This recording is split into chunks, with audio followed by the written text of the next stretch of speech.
Kali ini kita akan membahas tentang senyawa hidrokarbon. Jadi materi hidrokarbon ini ada di kelas 11. Nah, dari senyawa hidrokarbon ini kita sudah tahu kita akan membahas tentang apa.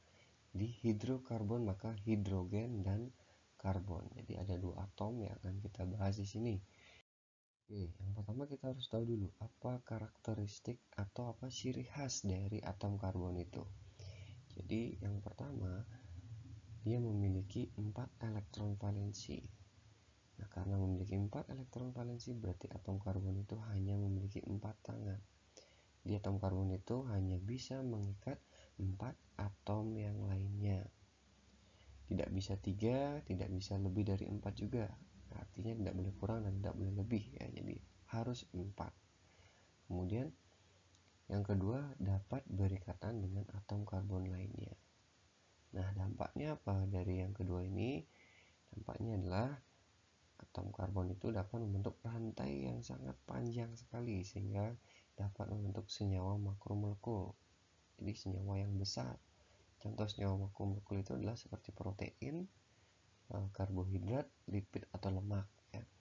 Jadi seperti itu, dia bisa berikatan dengan atom karbon yang lainnya sehingga membentuk rantai yang sangat panjang sekali. Kemudian efek yang kedua adalah dapat membentuk ikatan rangkap dengan atom karbonnya. Jadi seperti ini bisa membentuk ikatan rangkap 2. Kemudian bisa membentuk ikatan rangkap 3. Oke. Seperti itu. Oke. Nah, itulah karakteristik dari atom karbon ini. Jadi harus diingat dengan baik. Kemudian kita beralih ke senyawa hidrokarbon. Jadi senyawa hidrokarbon yang dibahas di materi di kelas 11 ini ada 3, yaitu senyawa alkana, kemudian senyawa alkena, dan senyawa alkuna. Jadi kalau kita perhatikan dari ketiga ini hanya akhiran yang beda ya, ada ana, ena, dan una. Nah, apa perbedaan di antara ketiga senyawa hidrokarbon ini?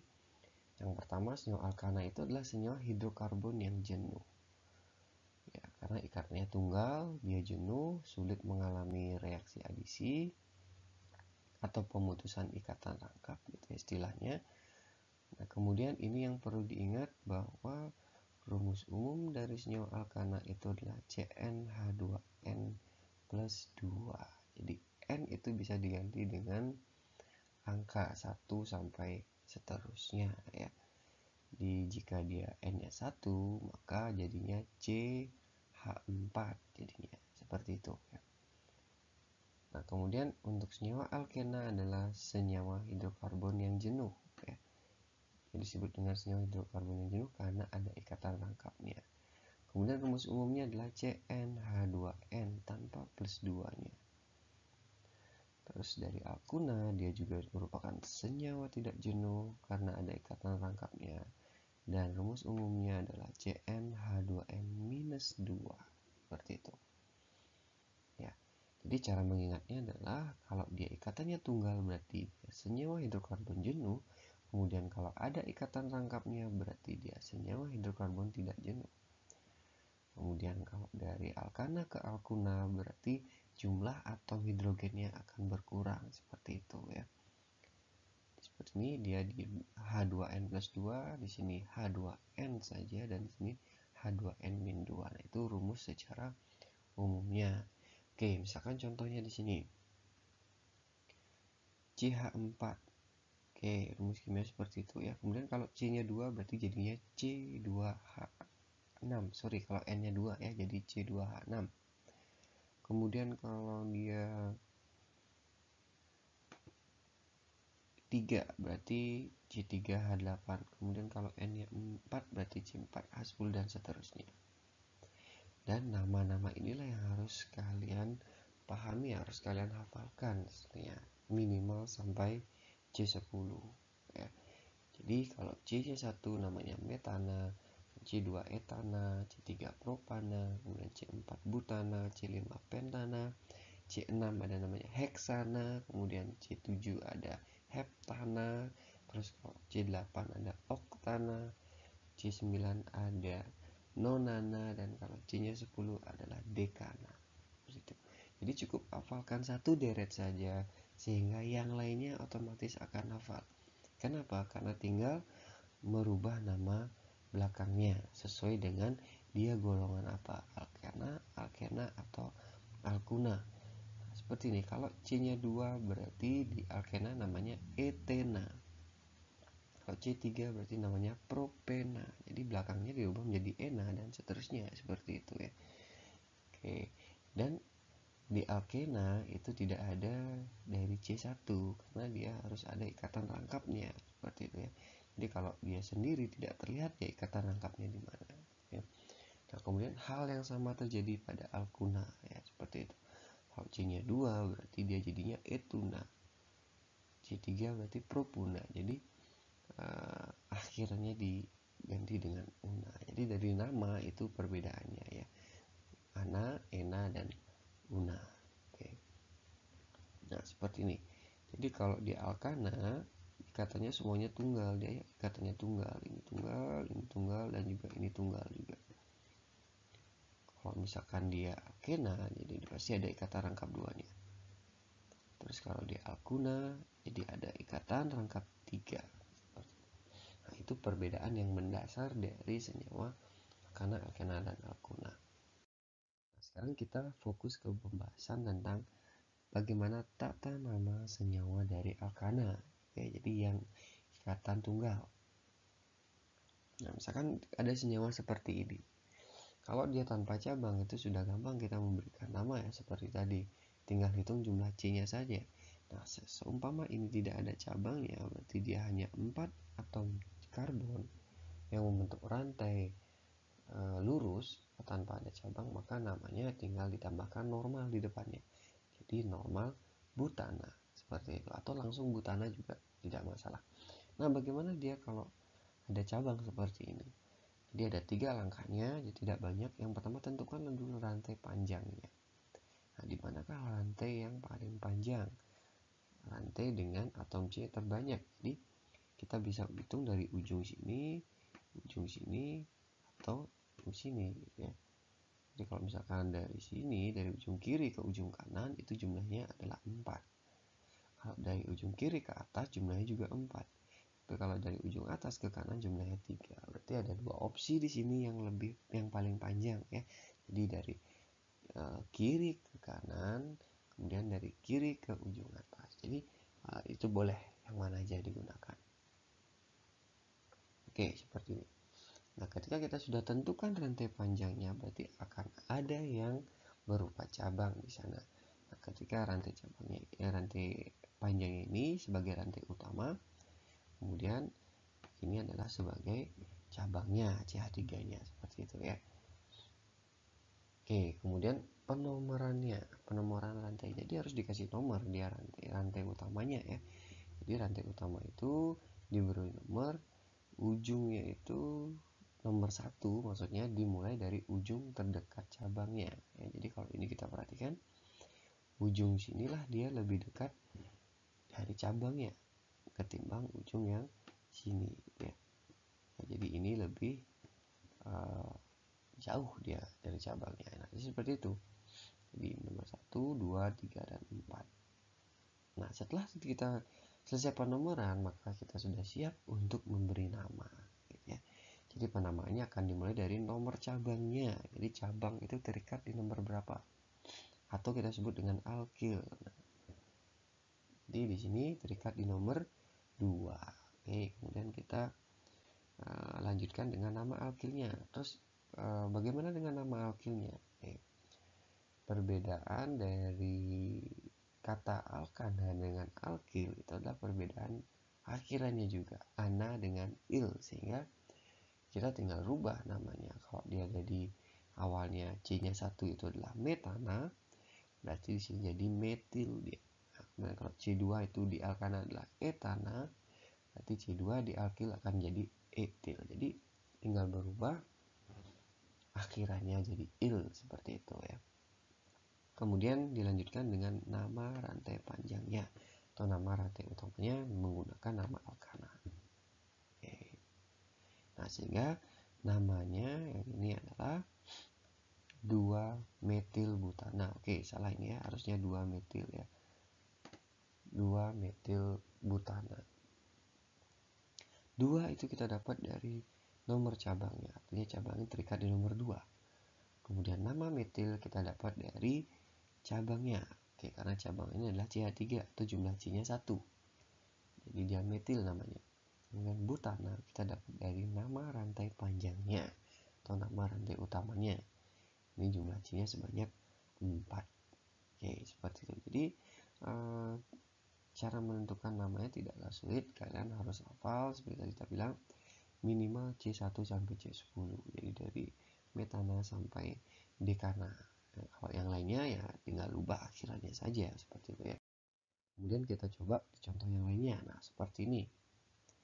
Nah, kalau kalian perhatikan seperti ini, kita lihat ya sama ya, langkahnya tentukan dulu rantai yang terpanjang dari ujung sini di sebelah kiri sampai ujung kanan. Kalau kita hitung 1 2 3 4 5. Kemudian dari ujung kiri ke atas ini ya 1 2 3 4 ya. Atau kalau dari ujung kanan ke atas 1 2 3 4. Berarti yang paling panjang adalah dari ujung kiri sampai ujung kanan. Jadi seperti itu. Ya, kembali lagi yang ini menjadi cabangnya ya, CH3 lagi-lagi. Nah, itu rantai panjangnya. Kemudian kalau kita memberikan penomoran dari ujung yang terdekat dengan cabangnya. Kalau kita perhatikan, kita lihat dari sini, dari ujung yang sebelah kiri ya. 1 2 3. Kemudian dari ujung sebelah kanan 1 2 3. Nah, ini sama. Jadi bagaimana kalau sama ya? Kalau sama ya bebas gitu ya. Kalau sama pasti bebas, dia bisa dari kiri atau dari kanan, tidak masalah karena dia sama. Kalau diputar-putar juga sama dia. Nah, ini dari kiri ya, kalau dari kanan tidak masalah. Ini 1 2, ketemunya juga 3. Oke, berarti namanya adalah 3-metilpentana. Oh, lagi sekali 3 ini kita dapat dari ini terikat di nomor 3 ya. Dan metilnya adalah ini C-nya 1, kemudian pentananya adalah jumlah dari atom C-nya, yaitu 1, 2, 3, 4, 5. Oke, seperti itu. Lanjut ke contoh yang lain, karena di sini ada bermacam-macam tipenya ya. Oke, seperti ini. Kalian nanti bisa latihkan cara menentukan rantai terpanjang yang jelas dari ujung ke ujung ya. Ini adalah ujung, ini ujung, ini ujung, dan ini ujung juga. Jadi dicoba-coba aja yang mana yang paling panjang gitu ya. Oke, jadi dapatnya seperti ini. Nah, yang kita tunjukkan di sini adalah ada 2 cabang sekarang dan cabangnya adalah sama gitu ya. Tapi sebelum itu kita harus beri penomoran. Nah, ujung inilah yang lebih dekat dengan cabangnya ketimbang ujung ini ya. Ujung di sini ya lebih jauh ya. Kalau kita hitung 1 2 sudah ketemu cabang. Kalau dari sini 1 2 3 4 baru ketemu cabang kalau dari kanan ya. Oke, sehingga penomoran kita mulai dari kiri. Nah, seperti itu. Oke, nah sekarang di sini kira-kira bagaimana namanya?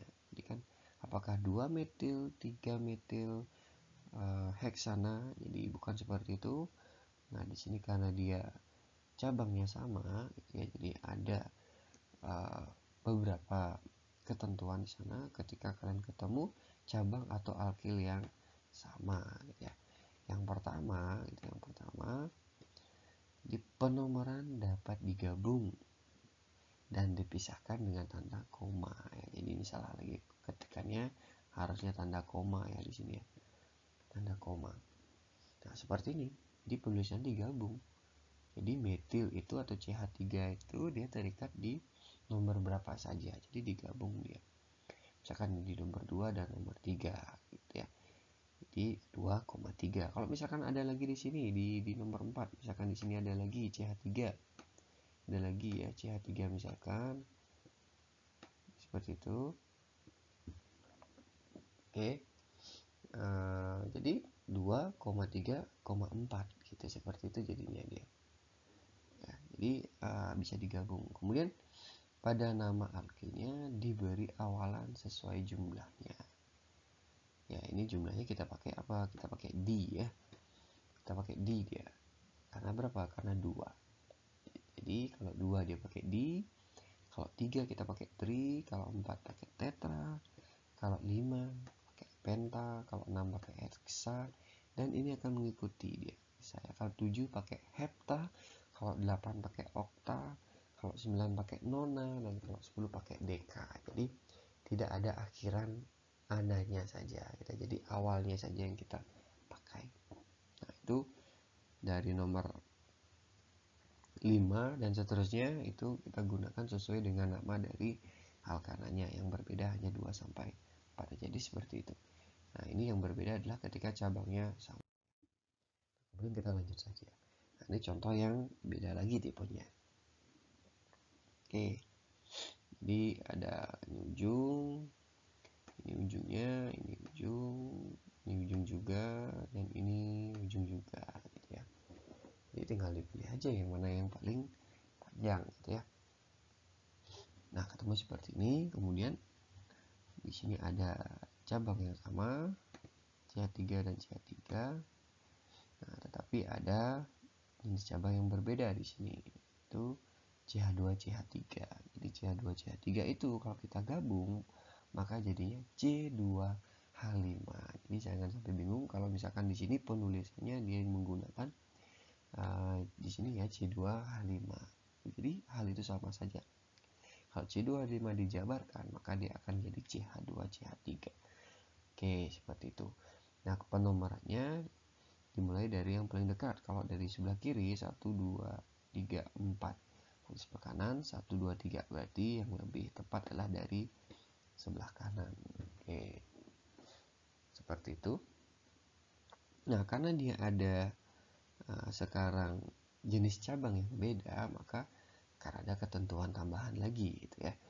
Nah, ini namanya 4-etil 3,5 dimetil oktana. Nah, kenapa bisa seperti itu? Ya, ini. Jika terdapat cabang alkil yang beda, maka penamaan dimulai dari alkil yang huruf depannya, sekali huruf depannya ini maksudnya E dan M ya, nama alkilnya lebih awal pada daftar alfabet. Jadi E dan M lebih dulu E, maka etil disebutkan lebih dulu. Walaupun dia ada D di depannya. Nah, D ini maksudnya adalah menunjukkan jumlahnya, bukan nama dari alkilnya. Yang diperhitungkan di sini adalah nama aslinya tanpa ada embel-embel tambahannya, ya. Jadi antara etil dan metil, E lebih dulu pada alfabet, maka E dituliskan lebih awal walaupun dia berada di nomor rantai yang lebih di belakang gitu ya. Jadi dia harus disebutkan di duluan karena di sini penekannya adalah yang lebih dulu pada alfabet gitu ya. Jadi seperti itu. Nah, maka kalau kita analisis jadi 4 di sini kita dapat dari etilnya terikat pada C nomor 4. Kemudian di sini ada seperti ketentuan yang sudah tadi, di nomor 3 dan di nomor 5 ada cabang metil, maka kita beri awalan D. Kemudian oktananya adalah rantai panjangnya ini ya, sebanyak 8. Jadi namanya adalah 4-etil 3,5 dimetil oktana. Oke, seperti itu. Jadi tambahannya sekarang adalah jika ada cabang yang jenisnya berbeda. Oke, nah sekarang contoh yang seperti ini bentuknya. Kalau kita perhatikan di sini ada ujungnya. Oke, ini ujung juga, ini ujung, dan ini ujung juga ya. Jadi ini ujungnya ada 4 di sini. Kalau kita hitung dari kiri ke kanan itu jumlah C-nya 1 2 3 4 5 6. Kemudian kalau kita hitung dari ujung kiri ke bawah yang paling bawah itu 1 2 3 4 5 6. Nah, itu sama ya. Kalau misalkan kita hitung dari ujung bawah CH3 ke ujung bawah CH3 yang paling bawah gitu ya, 1 2 3 4 5, hanya 5 saja. Berarti ada 2 kemungkinan, bisa dari kiri ke kanan, bisa dari kiri ke bawah. Oke. Nah, mungkin kalau dari tadi kita sudah menentukan yang yang dari lurus-lurus saja ya. Coba kita pilih yang agak berbelok gitu ya. Jadi kita ke bawah. Nah, itu. Oke, nah ini adalah rantai panjangnya. Berarti kita ketemu ada dua cabang, ada cabang CH3 dan ada cabang ini adalah C2H5. Sekali hal itu sama ya, CH2 CH3. Oke, kalau kita hitung sekarang penomorannya, kita mulai dari mana penomorannya ya. Jadi kalau kita hitung dari kiri, dari sini 1, 2, 3. Nah, ketemu cabang CH3. Kemudian kalau kita hitung dari bawah 1, 2, 3. Nah, ketemu cabang C2H5 atau CH2 CH3. Nah, apakah kita boleh bebas penomorannya? Ya, tentu tidak, karena di sini ketemu cabang yang jenisnya berbeda, kecuali sama-sama. Misalkan di sini CH3, di sini di C2H5-nya juga CH3. Nah, baru dia boleh bebas penomorannya dari mana. Tetapi kalau seperti ini kasusnya, maka nomor satunya dihitung dari atau prioritas kita adalah jumlah atom C pada cabang itu. Jadi semakin banyak jumlah atom C-nya, maka itu yang diprioritaskan lebih dulu. Sehingga nomor satunya dalam kasus ini adalah dimulai dari bawah. Jadi ini nomor 1 di sini, kemudian di sini nomor 2-nya, dan di sini nomor 3. Dan seterusnya ya. Ini nomor 4, sini 4 dan seterusnya ya. Seperti itu. Ya, sehingga penamaannya ini adalah etil, oke, dan ini adalah metil. Berarti yang lebih dulu adalah E ya. Lebih dulu adalah lebih dulu E ketimbang M-nya. Nah, berarti bagaimana cara kita menuliskannya? Nah, jadinya 3 etil. Jadi di nomor 3 ada etil, kemudian di nomor 4 ada metil, baru dia heksana. Heksananya adalah karena rantai utamanya atau rantai panjangnya sebanyak 6 gitu ya. Oke, seperti itu. Nah, kemudian ini contoh yang lain. Oke, jadi ini ujung, ini ujung, ini ujung, ini ujung juga, dan ini ujung juga. Jadi ada tambahan ujungnya gitu ya. Nah, ini kalau kalian perhatikan ini mirip dengan yang sebelumnya, tetapi ada tambahan di sini. Di sini ada tambahannya ya. Ada tambahan cabangnya lagi di sana. Nah, kita mungkin perhitungannya kita buat dia agak mirip, supaya kalian tahu perbedaannya. Oke, itu rantai panjangnya ada 1, 2, 3, 4, 5, 6 ya, ada 6. Oke, kemudian ada cabangnya, ada CH3 di sebelah sini, di atasnya juga ada CH3, kemudian di sebelah kanan ada CH3 juga. Oke, seperti itu. Nah, penomorannya, sekarang misalnya yang membedakan adalah di penomorannya gitu ya. Kalau kita hitung dari kiri 1, 2, 3, nah ketemu 2 cabang ya. Nah, kita tidak berbicara jenisnya dulu, kita ketemu 2 cabang. Kemudian kalau dari bawah 1, 2, 3, nah kita ketemu 1 cabang. Nah, bagaimana seperti halnya itu kalau sebelumnya di atas ini dia sama-sama ketemu 1 cabang tetapi jenis cabangnya berbeda. Tetapi kalau dalam contoh yang di sebelah pojok kanan bawah ini ketemunya jumlah cabang yang berbeda gitu ya. Maka yang diprioritaskan adalah jumlah cabangnya. Sehingga nomor satunya di sini. Selanjutnya nomor 2, terus nomor 3, nomor 4, ya, dan seterusnya sampai 6 di sini ya gitu ya. Jadi seperti itu. Sehingga namanya adalah 4 etil ya, tapi tetap juga ya, etil lebih dulu kita sebutkan dibandingkan dengan metil, Jadi 4 etil, jadi nomor 4 ada etil. Kemudian 3,3 jadi di nomor 3, dan di nomor 3 lagi ada metil. Nah, diberi awalan di ya, 3,3 di metil di, itu artinya 2 seperti tadi. Kemudian heksana ya, heksananya karena rantai panjangnya ada 6 ya. Nah, itu seperti itu. Jadi di sini prioritas cabang yang diutamakan ya. Nah, prioritas jika jarak ya, ini maksudnya jarak, ini salah ketik ini ya. Nah, ini harusnya jarak. Nah, jika jarak ujung dengan cabang sama gitu ya, maka yang diprioritaskan pertama adalah jumlah cabangnya. Oke. Nah, kita ketemu cabang yang jumlahnya lebih dekat, lebih banyak itu di ujung yang mana gitu ya. Nah, kalau misalkan dia sama jumlah cabangnya, kan sama-sama 2, maka baru kita lihat jumlah atom C-nya berapa di sana. Nah, kalau atom C-nya lebih banyak, maka itulah yang kita prioritaskan. Oke. Nah, itu kira-kira ada beberapa aturannya atau ketentuan-ketentuan yang bisa dibagikan di video ini. Yang jelas adalah intinya kalian bisa hafal C1 dan C10 dulu gitu ya, supaya tidak bingung, oh ini kok bisa heksana, kok bisa jadi metil, kok bisa jadi etil, kok bisa jadi oktana dan yang lainnya gitu ya. Jadi itu harus dihafal dulu dari C1 sampai C10, sehingga untuk yang lainnya tinggal menambah akhirannya saja. Terus kemudian baru kalian belajar tentang ketentuan-ketentuannya ya. Jadi tidak susah di sana, langkahnya hanya 3 saja. Kalau diingat kembali, tentukan dulu rantai panjangnya atau rantai utamanya, kemudian beri dia penomoran. Kalau sudah ada nomornya, tinggal kalian kasih nama. Oke, seperti itu ya. Jadi sekian untuk penjelasan kali ini, semoga bisa dipahami.